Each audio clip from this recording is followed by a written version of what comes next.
Welcome to the Simply Imperfect Podcast. If you're on the hunt for perfection, you may want to keep looking because we are imperfection at its finest around here. However, if you're looking to have conversations covering the good, the bad, the ugly, and everything in between about life, you've come to the right place. We not only embrace life's imperfections around here, we celebrate them. So for those of you who've decided to join us on this journey, go grab yourself a beverage, sit down, settle in, and let's get started.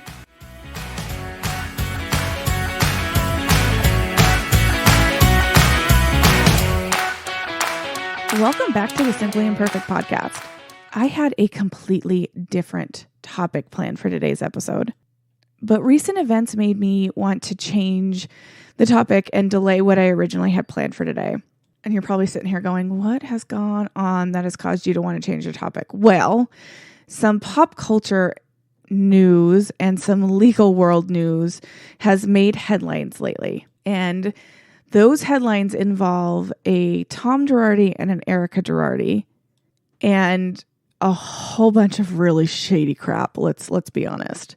Now, before we dive into this information, I want to step back and say the information and the statements covered in this podcast are completely my opinions and are for entertainment purposes only. But I also want to keep in mind while we are covering this, that the subject matter that we are going to cover has affected and will affect real life people. And so while going through this, if there's ever a moment where it sounds like I'm picking my words very, very carefully, it's because, well, I am. I want to be as respectful to those victims as absolutely possible. Because at the end of this, you're probably going to feel exactly how I feel. And your heart's going to have broken for those poor victims. So if you pay attention to pop culture at all, you are probably familiar with the Real Housewives franchise. It got its start back in 2006 with the Real Housewives of Orange County and has spun off into multiple different franchises, including the Real Housewives of Beverly Hills. Now, why is this important? Because one of the cast members is named Erika Jayne, and her husband, Tom Girardi, have made headlines for lots of different reasons. And before we really get deep into that, I wanted to back up and cover who these people are. So let's start with Erika. Erika joined the Real Housewives of Beverly Hills in season 6. They are now currently filming, I believe it is season 13. She is kind of a larger than life performance personality. If we're being completely honest, Erika probably snagged her spot on the Real Housewives because of who her husband is. But in her own accord, she is kind of this, like I said, larger than life personality. She's a singer. She's a performer. I know that she performs a lot in like the dance and club scene, specifically gay clubs. But since being on the Real Housewives, I know she has a larger audience. Now, she married Tom in 2000, and Tom is a very, very well-known attorney who covers what are called he does a lot of toxic tort claims. Now, believe it or not, you are familiar with Tom, whether you realize it or not. Tom made a name for himself handling law cases that are called toxic tort claims. And I know he covers other things, but that's where he made a name for himself.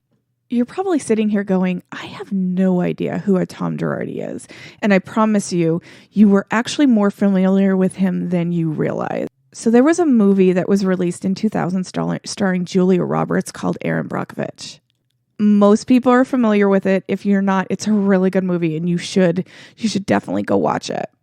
But this movie talks about a woman, Erin Brockovich, and her pursuit to help these residents of a town in California who are struggling with all these crazy ailments. And she ends up tracing it back to a pollution that is caused by a PG&E, a Pacific Gas and Electric plant that is in the town.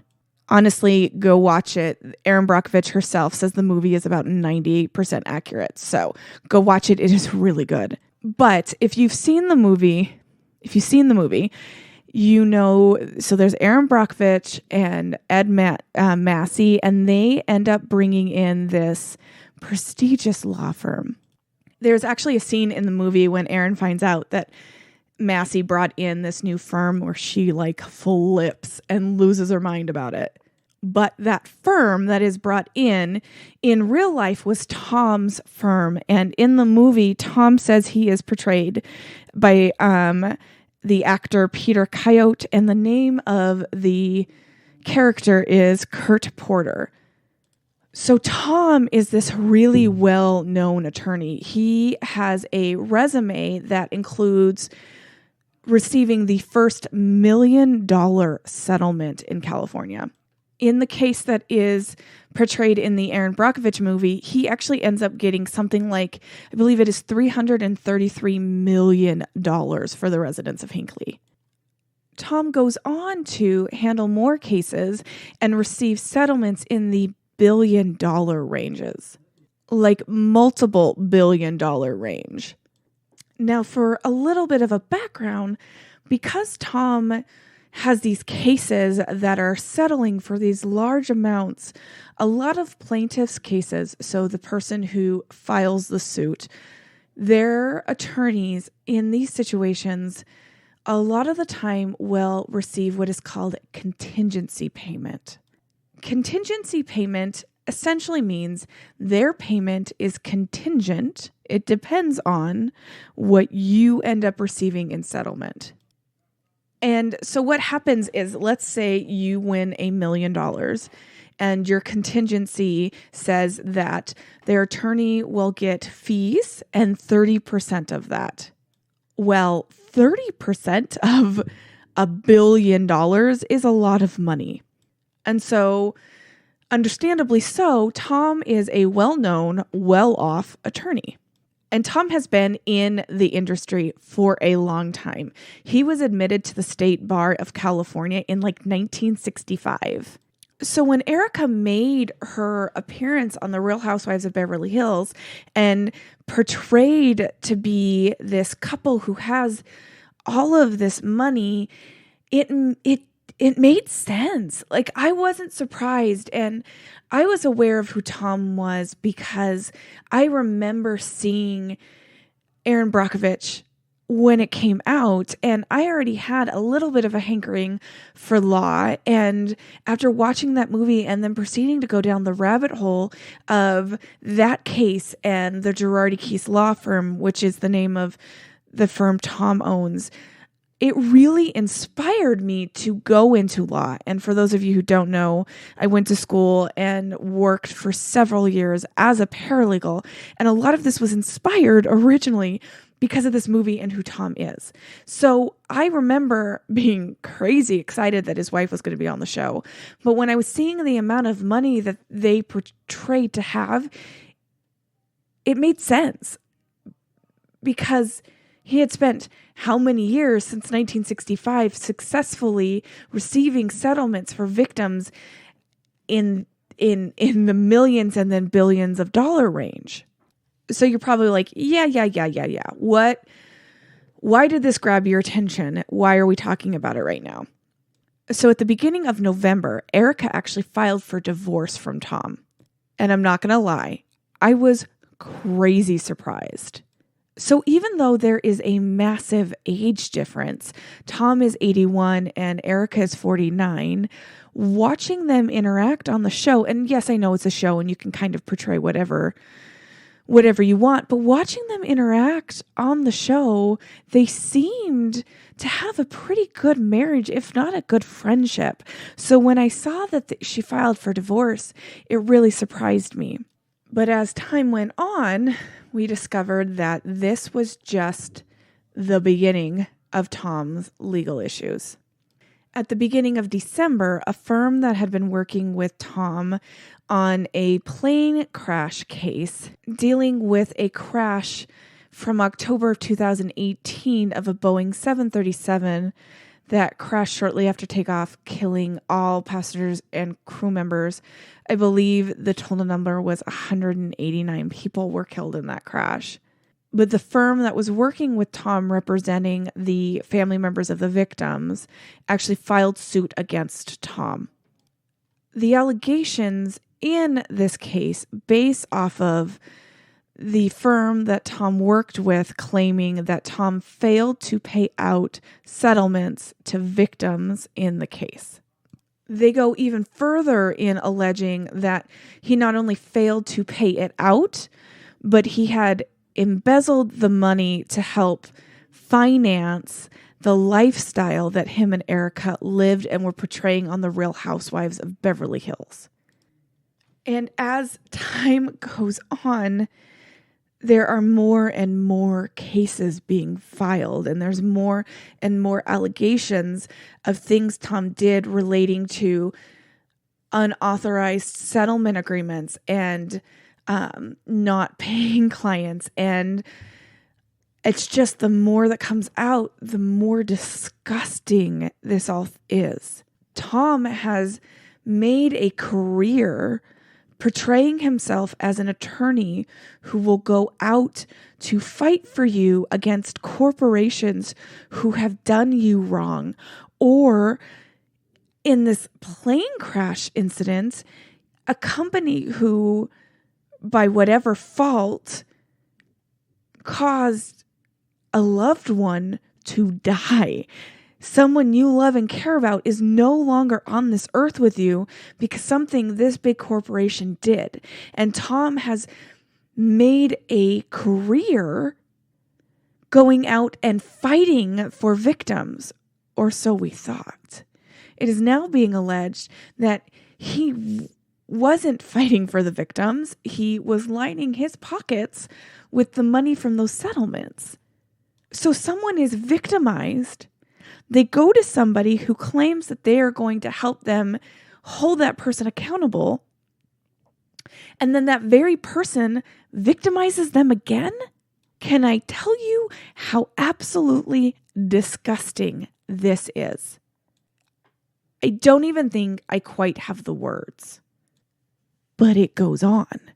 And this case is alleging that the divorce is a sham, and they are filing for divorce to hide assets, to save Tom from having to pay out any money that he used from the settlements to enrich his personal life. What the heck?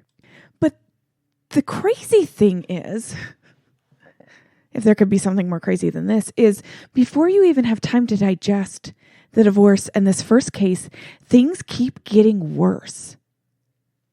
If that is even possible. Because the filing of this first case seems to be this snowball effect for a whole bunch of other cases.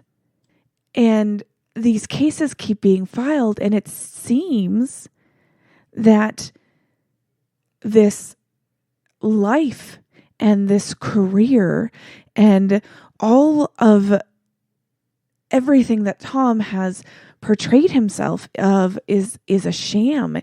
And there are people filing claims against him that he settled cases that he didn't have the right to settle. There are former business partners filing claims saying that he isn't paying them out the funds that they deserve. There are people who own property with Tom who are claiming that there is foul play. There are liens on buildings. There's like all of this stuff going on. It's like one thing was the last straw that broke the camel's back, and everything is falling. Like, there hasn't even been enough time to digest all of the stuff that is going on. Like, I don't even know how to explain it all in this podcast. And as I'm looking through things and trying to save articles, and there is a attorney on Twitter who is publishing all of the legal documents on all this, and I will save that in the show notes. And you're reading and you're looking, and it's just like everything keeps getting worse. And then when you look at the person that Erika has portrayed herself on the show. And she has taglines like, these are some of her taglines for the show. Some people call me cold, but that's not ice. It's diamonds. I'm an enigma wrapped in a riddle and cash. I may be two people, but I'm not two-faced. Most people talk about their fantasies. I'm living mine. So she has these taglines that talk about money and portray being this ultra wealthy person. And they talk about having planes and going and doing these things. And she's on the record saying that Erika Jayne, the persona, the personality, costs $40,000 a month in glam and clothes and upkeep and performances and in all of that stuff. Well, she did claim that Erika Jayne is now paying for herself, but I find it hard to believe at the beginning the character was paying for herself. And so she's portraying herself on the show as somebody with money. And is that something you would do if you knew your husband was embezzling money from toxic tort and accident victims? Like, you can't tell me that if you knew this was going on, that you would be like, I'm going to go on national television. I'm going to brag about all the money I'm making. And no one is ever going to find out that we're stealing this from victims. That is my hang up right there. That is why I'm like, well, maybe she didn't know. And people have theorized that the divorce was her finally going, oh my God, what are you doing? I'm done. I'm out. And then last night on Instagram, and it was only up for a very, very short time, but last night on Instagram, Erika posted a picture of screenshots of text conversations between Tom and another woman, alleging that Tom has had ongoing affairs, and that the beginning of this year, when she was in New York before the COVID shutdowns, being Roxy Hart in Chicago on Broadway, was kind of the last straw. And so it isn't too far-fetched to think here she is with a marriage that is struggling because of affairs, and then she finds out that basically Tom's a sham and has been ripping people off. It isn't too far of a fetch to see her go, I'm done, I'm out. Is that a possibility? I think so. Is it a possibility that she knew everything that was going on? I think so. But holy crap, guys, how do we wrap your head around all of this? You know, and if she knew, you deserve everything you got coming to you, honey. And if she didn't, oh my gosh, guys, does my heart go out to her? Could you imagine? Could you absolutely imagine the rug being pulled out from under you? This man who you've been married to for 21 years, not only is she alleging is having affairs, but is now being forced into bankruptcy because he's been stealing money from victims. Holy cow. Holy cow. And I unfortunately think this is just the very beginning, even though it appears that there is a lot that's come out in the last 6 weeks since the divorce was filed, and 2 since the lawsuit was filed. It's been a short amount of time. It's been a lot of information to come out. But I think it's just the beginning. And I'm nervous and a little bit sick to my stomach about what are we going to learn? What more is there to come out? And how much damage is this going to do to the law community?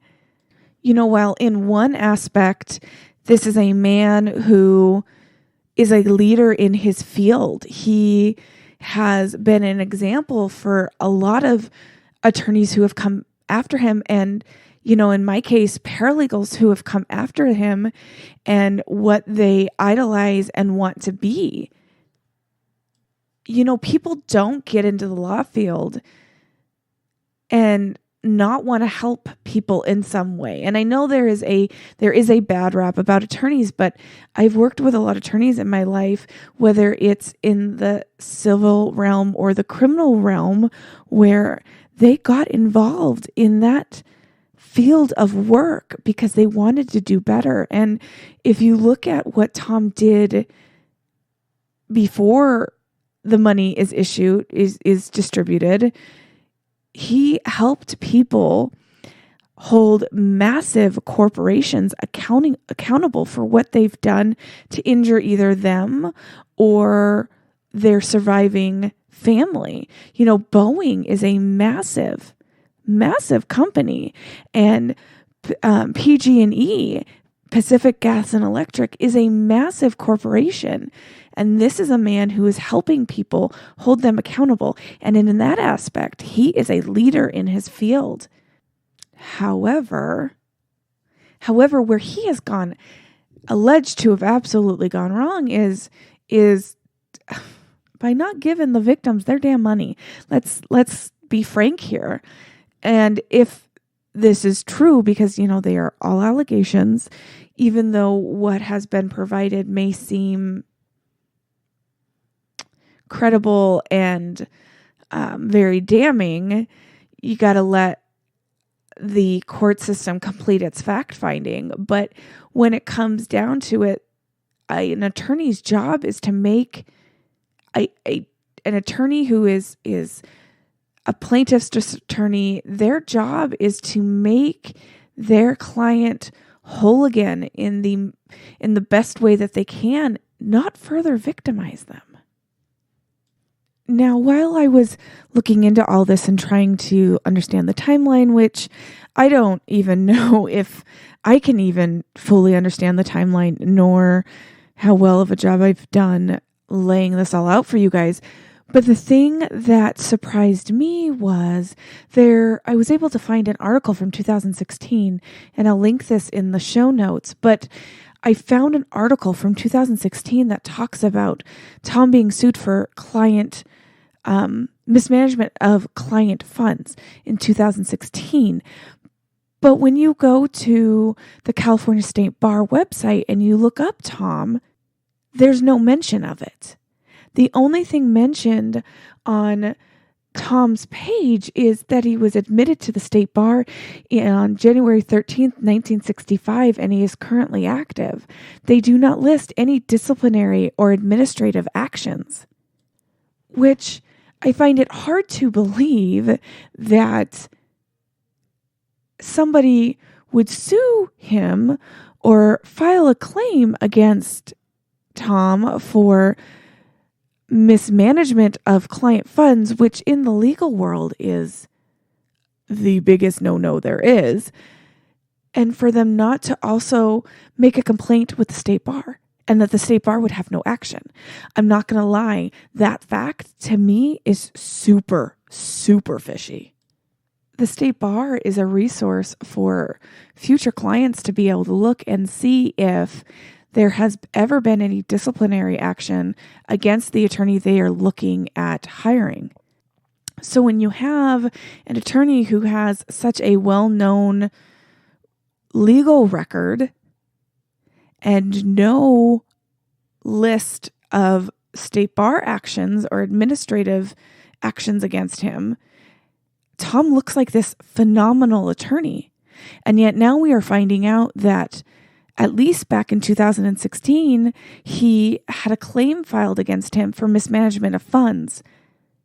Why is there no disciplinary or administrative action listed on the state bar? Did the attorney that filed the claim for the victim Tom allegedly did wrong not report it to the state bar? Because that would surprise me.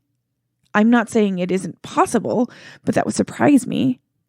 I personally feel like along the way, there are so many people who let down these victims. Who is supposed to look out for these victims if the people they hired to do it aren't doing it? When it comes down to it, ultimately, I guess the only thing we can do is sit back and watch how this all unfolds. And where it goes from here is your guess is as good as mine, and what will end up coming out in these court cases and the bankruptcy and everything is, I would like to say the surprises are all out on the table, but I feel like there are some dark skeletons in Tom Girardi's closet. And, Erika may be trying to sell the clothes out of her closet, but is she also going to expose some skeletons in hers? I don't know. And to be completely honest, I have a pit in my stomach about what is still yet to come. What are your guys' thoughts on all this? Do you think Erika knew? Do you think she was an active participant? Or do you think that she was blindsided by all this when it came out? What do you think about Tom? Do you think that it was a mistake that he made along the way that he hasn't ever been able to make good on? Or is he one of the biggest devils on earth taking advantage of victims? Either way, either of the options, it's a sad, sad situation. And there's so many victims out there that are victimized a second time. And while this conversation sucks, I'm glad that it is one that is happening, because I think the legal community needs to know that they're going to be held accountable if they ever do stuff like this, and they need to be reminded that they are there to serve their clients and not to line their pockets with money.